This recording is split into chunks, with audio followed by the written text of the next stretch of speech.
E ligado a isso era então aquela palavra, refrão que se fala no documento, interação, fé e vida. Aí vem justamente, né? A fé que você vive, depois a luz vai ligar essa coisa à sua vida. Deve ser. De tudo que a gente ensina, a gente deve dizer o que a gente faz com isso na vida, com isso. Vamos lá, um mistério da Santíssima Trindade tão complicado que ninguém entende. O que você faz nisso na sua vida? Então, aqui, e se você não sabe responder, você vai estudar para poder explicar por quê. Jesus ressuscitou. Pois né, bom, está lá no céu, sei lá como está. O que significa isso na sua vida? Né? Jesus curou um cego. Ué, o que tem que ver isso com sua vida? Nós também somos cegos, né? Cegos de jeito diferente do que não enxergar, mas como nós podemos ir lá, vai se ver a situação. E para então, vamos nos deixar curar por Jesus, como ele se ensina lá na Bíblia, né? Isso é uma dificuldade, sabe, para colocar sempre junto a vida e a fé. Falar sobre coisas de religião que não atinge a vida, que não diz nada, bom, aí o povo não interessa mesmo.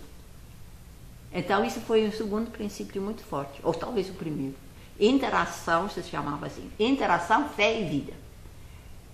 E girando ao redor da Bíblia, esse também, porque esse negócio de doutrina, doutrina fala a nossa razão, nossa inteligência, para dizer assim, mas a mensagem fala a minha experiência de vida, a minha experiência religiosa. Antigamente ninguém falava em experiência religiosa, não sabia o que era. E hoje em dia muita gente também não sabe, mas deve tocar, né? Hoje deve ser mais caloroso, que deve atingir mais também a emoção, isso sim, sem cair numa muita emocionalidade, mas fala o coração. Esse coração hoje em dia é muito falado, não é? Porque saber muita coisa bonita e não viver aquilo, então não. Esta é prejudicial, a meu ver, não é? Por isso eu falo, vida, Bíblia, vida. Se não termina lá na vida, então. O que tinha mais que se falou sobre a Bíblia foi muito frisado. Também fala-se muito também a pessoa de Jesus Cristo, não é? Mas levar um contato pessoal, de vida, que entusiasma, que é caloroso, né? que arrasta.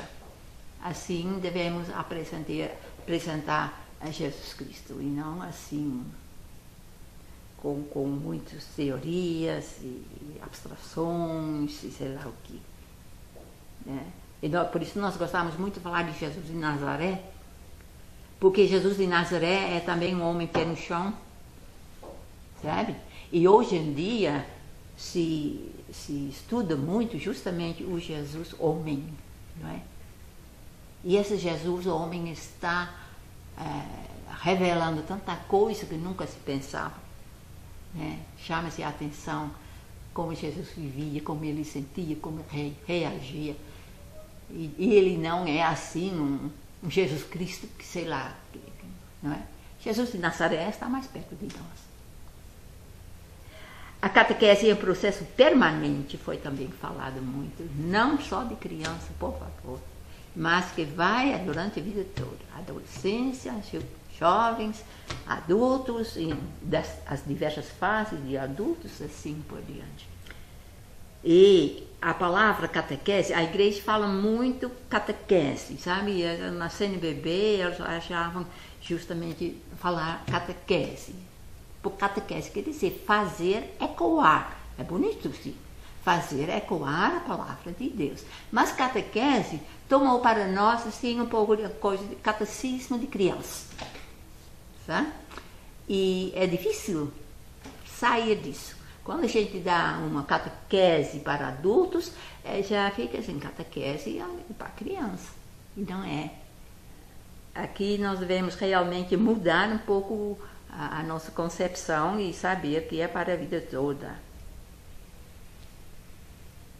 Depois, uma coisa também, que a catequese deve unir sempre o pessoal, o comunitário e o social.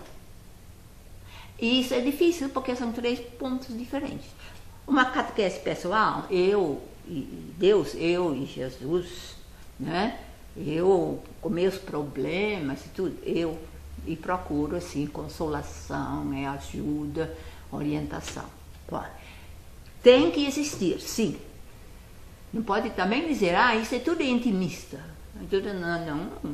Existe uma parte íntima em nosso, na minha relação com Deus. Então, isso tem que ficar.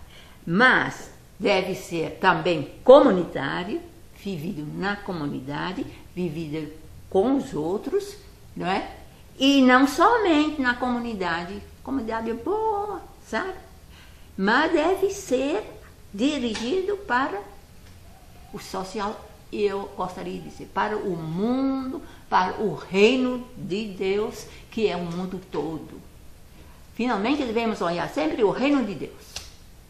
Jesus falou, observe nas pregações, Jesus fala com o povo cada hora sobre o reino de Deus. O reino de Deus é como, ele conta uma parábola, né?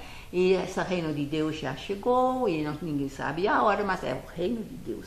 Na Bíblia tem 120 citações sobre o reino de Deus.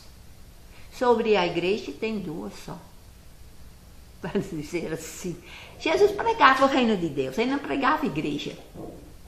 Ele pregava para todo mundo, para o reino de Deus, em primeiro lugar para o seu povo, para os judeus mesmo, mas é também numa visão mais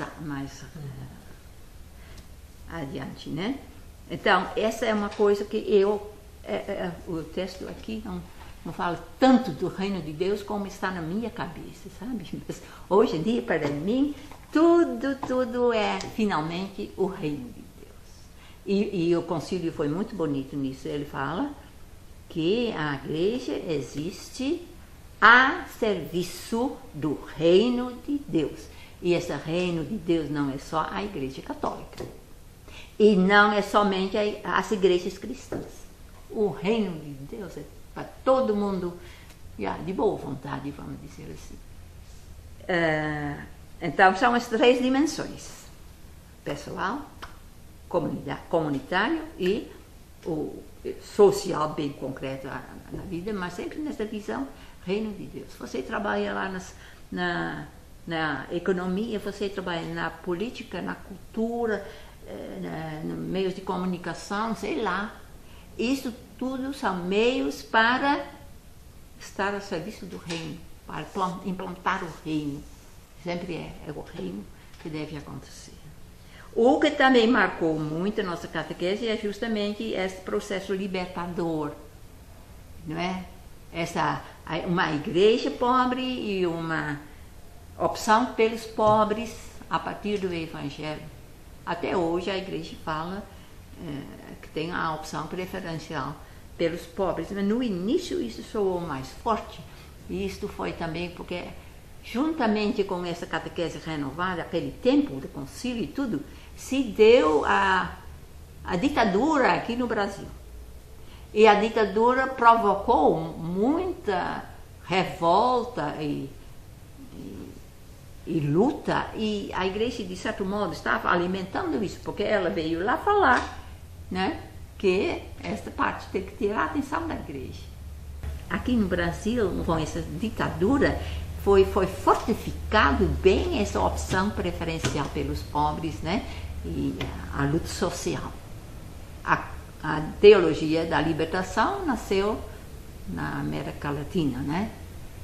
Então, E depois na Europa, nos Estados Unidos e na África, por todo lado, eles começaram a aceitar essas certas ideias da teologia. Mas hoje em dia não se fala muito mais, não, infelizmente. Mas é um processo libertador, então nós devemos ter uma opção pelos pobres. Na própria catequese se pergunta, será que fazemos uma opção pelos pobres? Os nossos catequizandos mais pobres, sobre que nós falamos na catequese, assim, tem que estar bem presente.